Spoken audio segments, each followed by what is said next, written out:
Thank you very much. Thank you very much. It's a great honor. Thank you.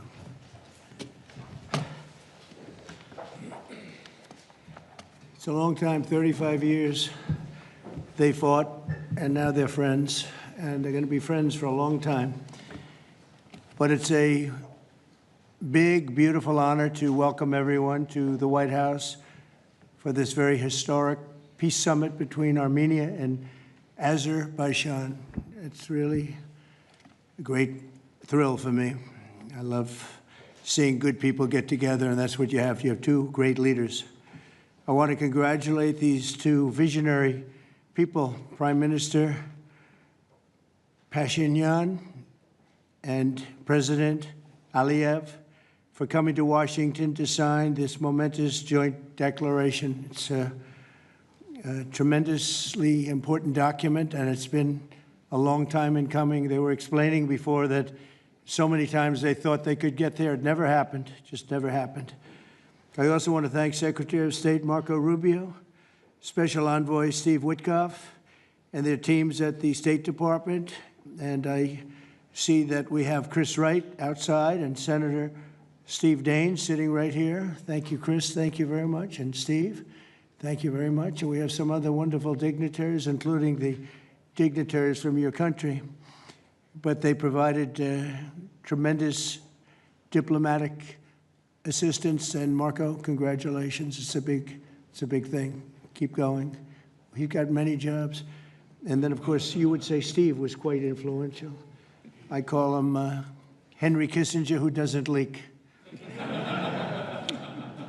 For more than 35 years, Armenia and Azerbaijan have fought a bitter conflict that resulted in tremendous suffering for both nations. They suffered gravely for so many years.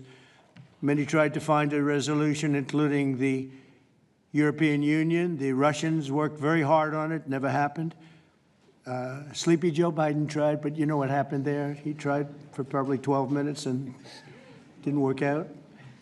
And many other countries tried, and they were unsuccessful. But with this accord, we've finally succeeded in making peace, and we just left the Oval Office where we signed voluminous documents and very important elements to the agreement. The country of Armenia and Azerbaijan are committing to stop all fighting forever, open up commerce, travel, and diplomatic relations, and respect each other's sovereignty and territorial integrity, so importantly. And I just spent a lot of time with these two men. I think they're going to have a great relationship. You want to know the truth? They didn't see each other that much, but they probably will. I think they're going to have. I think you two are going to have a great relationship. I have no doubt. And if you don't, call me and I'll straighten it out. Okay.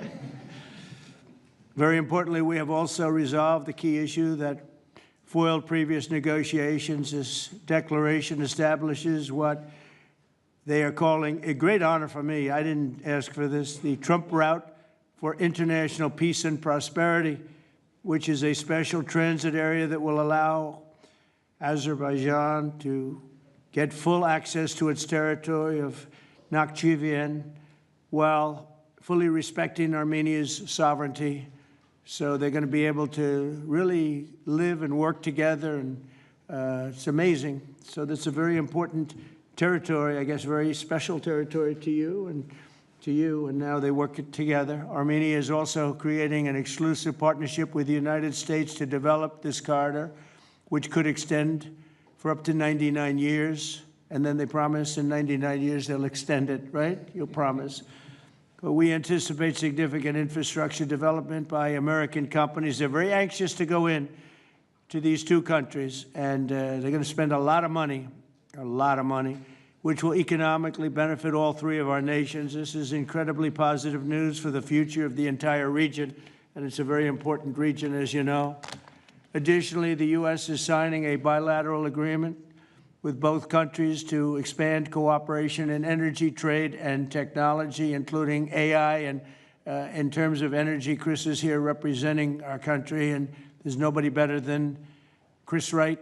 And Chris, I understand it's very fertile. It's a very fertile area.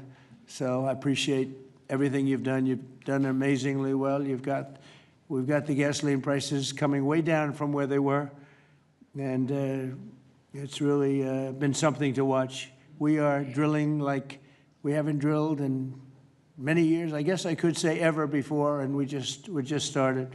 We're also lifting restrictions on defense cooperation between Azerbaijan and the United States of America. The president, that's a big deal. Is that important to you? I think so. That was pretty good.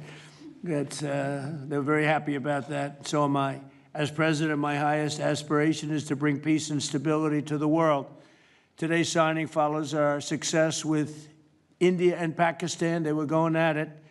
They were going at it big, and they were two great leaders that came together just prior to what would have been a tremendous conflict, as you know, a nuclear conflict probably. Also the Congo and Rwanda. Now, that was one which was going on for 31 years. You have them beat. 35 years you had them beat.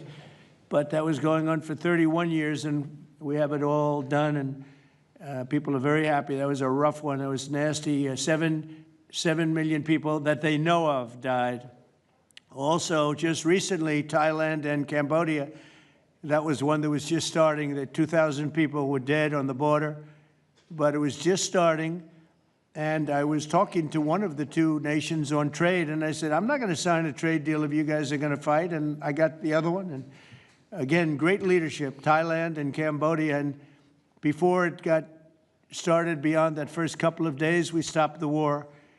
And they've had wars periodically, for much as you two have had long-term wars. And we got it stopped. And the two, again, I find in all cases, they're great leaders. If they didn't agree, I would say they're lousy leaders, to be honest with you, but they did agree. And so Thailand and Cambodia, Serbia and Kosovo, we got something stopped that was ready to start. We didn't like that one. We didn't like it at all, and we saved a lot of lives. And numerous others. In addition, as you know, we took out the nuclear capability of Iran. And to use a term that people tried to dispute without any knowledge, it was obliterated. That's been confirmed by the Atomic Energy Commissions, everybody, that's so totally obliterated. They might try again, but they're going to have to try a new site because they are, and I want to just say our military, we have the greatest military in the world. We have the greatest equipment and military manufacturing anywhere in the world, nobody even close. And that sort of proved it. So getting rid of that threat from the Middle East was very big. And I think a lot of people are going to be joining right now the Abraham Accords. It's going to be very important. So hopefully we're going to have many more successes. I hope we're not going to have too many more in this field because hopefully we're not going to be seeing too many more wars. But I came in and this whole world was on fire. All these things were sort of happening. We've only been here for 6 months.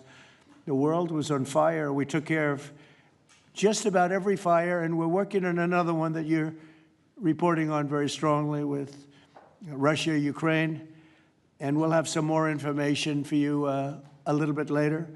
But I want to ask these two very special people. Again, I've gotten to know them. They're very special people, and I think they have the potential to have a great personal relationship, which is always good, but also a great just relationship.